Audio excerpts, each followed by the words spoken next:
every day. Do you find yourself crashing shortly after breakfast? By the time you get to work, you're hitting the coffee machine, you're craving sugar, you're craving sweets.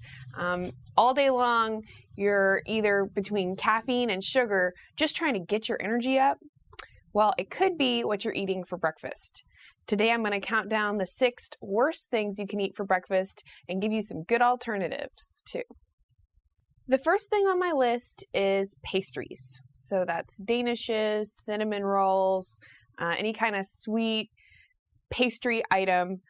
The reason that these are on my list is because most pastries are made with just kind of your standard white flour. So it's a processed flour, and I've talked about this in previous videos, but when you're eating a processed white flour, that's empty calories. And so basically what that means is you're getting calories, but they don't really contain any nutrition. They don't really contain any fiber. They don't contain much in terms of nutrients.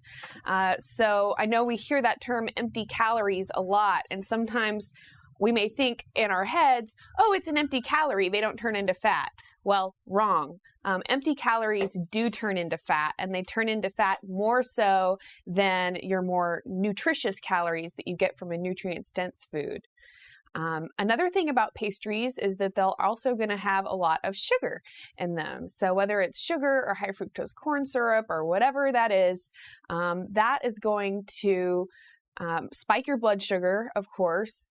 So the worst thing you want to do in the morning is spike your blood sugar. It's going to not only make you hungry again sooner, but it also is going to really deplete the amount of energy that you're getting. So you may get that initial burst of energy, but as we know by the word sugar crash, pretty soon your energy is going to crash back down. So pastries, you're rarely getting any sustainable energy from them. It's a lot of empty calories, and it's going to spike your blood sugar and give you a sugar crash. So some good alternatives to pastries. If it's the carbs that you're looking for, then I would encourage you to look for 100% whole wheat flour pastry items. Sprouted grains are really good as well. You want to make sure that it doesn't just say wheat or it doesn't just look like wheat, but you actually want to read the label and make sure it says 100% whole wheat. And that's going to be a lot better carbohydrate that's going to give you some energy, give you some nutrition. If it's the sugar that you're craving in the morning, which is why you're reaching for pastries, then I would recommend fruits. A lot of times people roll their eyes when you talk about fruits, but fruits really are a lot of wonderful flavor, will definitely satisfy your sugar craving, and the more that you pull away from the high fructose corn syrup and the refined sugar, the more the sweetness of natural fruits will come out and be even stronger and more enjoyable. The next item on my list is cereal and skim milk. Cereals are actually the number 2 most purchased item in grocery stores in America, falling short behind sodas. So cereals, something that almost all of us will reach for in a hurry. For a lot of people, it's something that they're eating maybe once or even twice a day.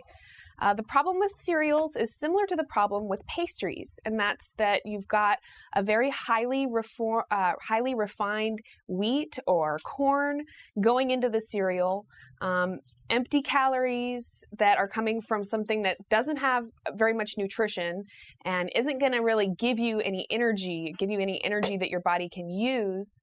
And so you've got a blood sugar spike that happens as a result of eating those highly refined flours and the sugar that cereal is also going to contain.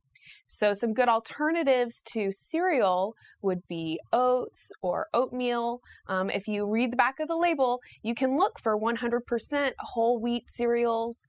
They've even got, rice flakes and other things like that generally are going to be more healthy than most of the name brand cereals that we see out there on the markets. The second part of this item is the skim milk.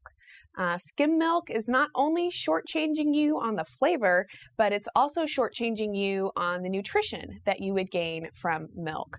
So the fat content in milk is necessary not only because it's good, healthy fats for our body, but also because the fat in the milk is really crucial for digesting the rest of the milk, digesting the proteins and the lactose and the other components of the milk.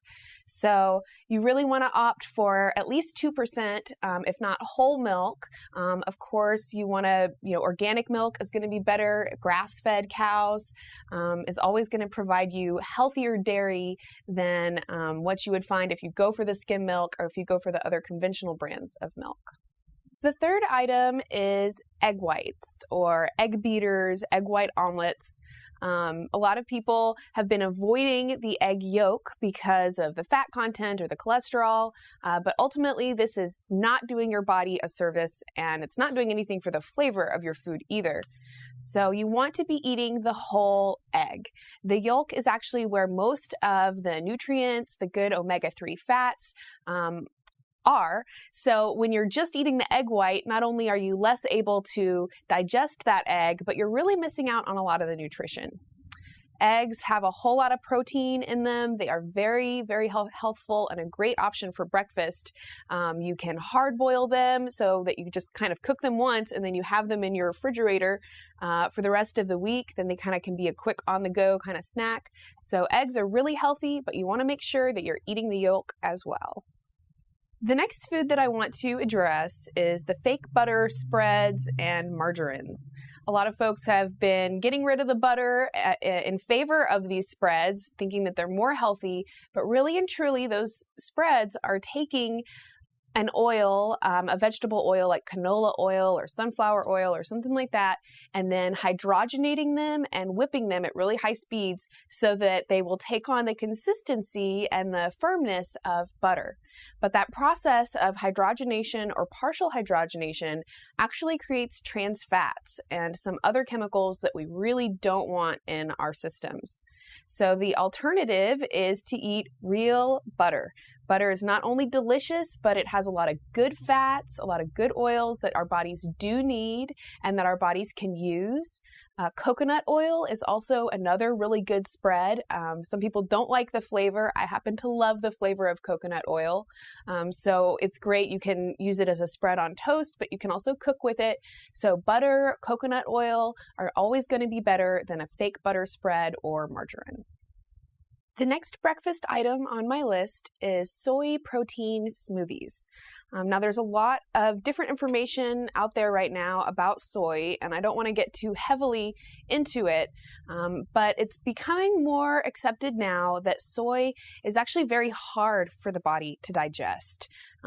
It's used a lot in Asian cultures, but they really only use the fermented forms of soy. So that's tempeh, natto, miso, and they don't consume a whole lot of tofu. But here in the States, we find out something is good for us and we kind of, go crazy with it. And so we're consuming a whole lot more soy than is probably healthy for us. Soy also can cause dysfunctions of the thyroid, which is responsible for your hormone control, so it can cause mood disorders and things like that. A good alternative to soy protein is whey protein or hemp protein powders. Smoothies in themselves are a really great breakfast item because they're quick and they're easy, and you can virtually throw anything into a smoothie. Almond butter and peanut butter is a great way to kind of thicken up your smoothie and add in some nuts that are going to help fill you up and add to that, satisfying fullness that we really need in the mornings. Hemp protein has a lot of other nutrients as well, a lot of good fatty acids and things like that, and a lot of fiber. So if you are somebody who relies on that protein shake in the morning, I'd encourage you to look at some of the alternatives to soy and try to eliminate soy from your breakfast smoothies as much as possible. The last item that I want to address is coffee. Coffee has a lot of different health effects, and you can check those out either on our channel or online. But basically what I want to get across in this video is that coffee alone is a really bad breakfast. Coffee is not only taxing to your adrenal glands, and as I mentioned, having a lot of other negative health benefits, but it's definitely not a good substitute for breakfast. It's really important that we're eating some good nutrients in the morning. When we wake up, a good thing to start with is a glass of water, but then from there, you really want to aim to get some nutrients, to get some good fats, to get some good proteins, so that you're really helping your body create energy and make you less likely to have to go back to the coffee machine over and over, trying to get out of that like lethargic morning slump that it's so hard to get out of.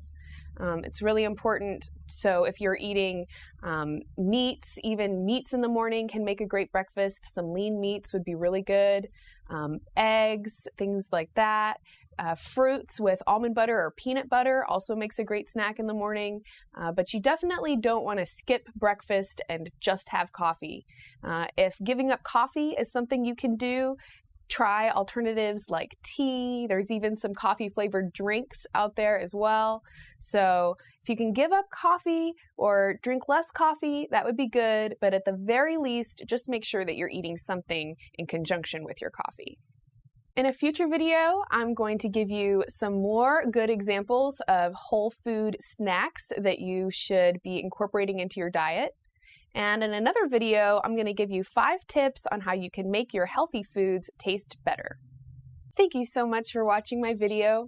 I hope that some of this information was useful to you and interesting to you. Please give me a thumbs up if you liked it. Go ahead and leave me some comments down below. Let me know if there's other foods you're interested in learning about, or if there's questions that I may have raised for you in this video. And please go ahead and subscribe to Psyche Truth. If you liked this video, we have hundreds of more alternative videos ranging from sexual health to psychology to mind control. So if you liked it, go ahead and click on me to enter the Psyche Truth channel.